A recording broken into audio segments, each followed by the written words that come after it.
Assalamualaikum warahmatullahi wabarakatuh. Perkenalkan, nama saya Jazilah dengan NIM 8782397768 dari Program Studi Pendidikan Guru Sekolah Dasar Fakultas Keguruan dan Ilmu Pendidikan. Video ini merupakan pemenuhan tugas ketiga tutorial online mata kuliah Filsafat Ilmu dengan tutor Bapak Binar Azwar Anas Harfian, SPD, MPD. Di video ini saya akan menjelaskan tentang pilar-pilar pendidikan dan relevansinya di era digital. Makna pilar dalam konteks pendidikan sebagai dasar atau tiang penguat sistem pendidikan. Pilar secara literal dimaknai sebagai penopang atau penyangga. Pilar dalam pendidikan adalah unsur pokok atau fondasi yang menjadi penopang dan penguat penyelenggaraan serta keberhasilan sistem pendidikan. Contoh pilar dalam pendidikan, yang pertama, guru merupakan salah satu pilar pendidikan karena berperan penting dalam proses pembelajaran. 2. Kurikulum, peserta didik, tenaga pendidik, dan sarana-prasarana sering disebut sebagai pilar-pilar yang mendukung keberhasilan pendidikan. Yang ketiga, dalam konsep UNESCO terdapat 4 pilar pendidikan, yaitu learning to know atau belajar untuk mengetahui. 2. Learning to do, belajar untuk melakukan. Yang ketiga, learning to be, belajar untuk menjadi diri sendiri. Dan yang terakhir, learning to live together, atau belajar untuk hidup bersama. Prinsip dasar pendidikan menurut Ki Hajar Dewantara. Ingarso Sungtulodo, Ingmadya Mangunkarso, Tuturi Handayani. Prinsip ini menjadi dasar dalam pelaksanaan pendidikan di Indonesia, khususnya dalam membentuk karakter, kemandirian, dan pengembangan potensi peserta didik.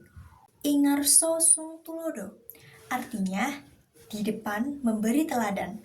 Seorang pendidik atau guru harus menjadi contoh yang baik bagi peserta didik, baik dalam perilaku sikap, kedisiplinan, maupun moral. Ingmadya Mangunkarso artinya di tengah membangun semangat atau kemauan. Guru berperan sebagai penggerak dan motivator ketika berada di tengah peserta didik. Pendidik mendampingi, membimbing, dan menciptakan suasana belajar yang aktif agar peserta didik memiliki semangat belajar. Tuturi Handayani artinya di belakang memberi dorongan atau dukungan. Setelah peserta didik mulai mandiri, guru memberikan kebebasan yang bertanggung jawab sambil tetap mendukung dan mengarahkan dari belakang. Analisis relevansi dan tantangan penerapan prinsip tersebut dalam era digital, misalnya dalam pembelajaran daring, literasi digital, karakter peserta didik, dan peran guru. Di Indonesia, pendidikan mengalami berbagai macam masalah. Banyak sekali kasus pelanggaran yang terjadi di sekolah. Contohnya, seperti guru yang melakukan tindakan asusila terhadap siswanya, guru memukul siswa, serta masih terdapat guru yang senang ketika dikenal sebagai guru killer. Serta masih banyak guru yang menganggap pekerjaannya hanya sekedar mencari penghasilan saja. Hajar Dewantara tetap relevan di era digital karena mampu menjawab kebutuhan pendidikan modern yang tidak hanya berfokus pada penguasaan teknologi tetapi juga pembentukan karakter, kemandirian, dan etika peserta didik. Namun, penerapannya menghadapi tantangan berupa 1. Tidak semua guru memiliki kompetensi digital yang memadai. Yang kedua, rendahnya motivasi belajar saat pembelajaran daring karena minim interaksi langsung.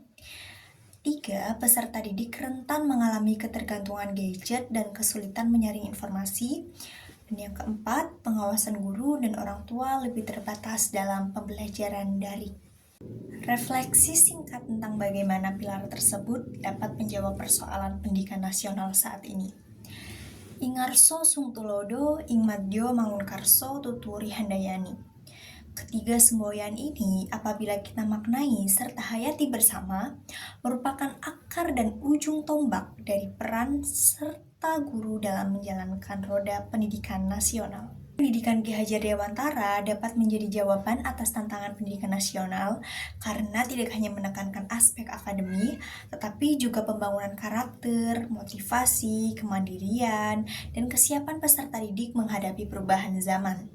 Jika diterapkan secara konsisten, prinsip ini dapat membantu menciptakan pendidikan yang lebih humanis, adaptif, dan bermakna bagi peserta didik. Demikian yang dapat saya sampaikan, kurang lebihnya saya mohon maaf. Terima kasih. Wassalamualaikum warahmatullahi wabarakatuh.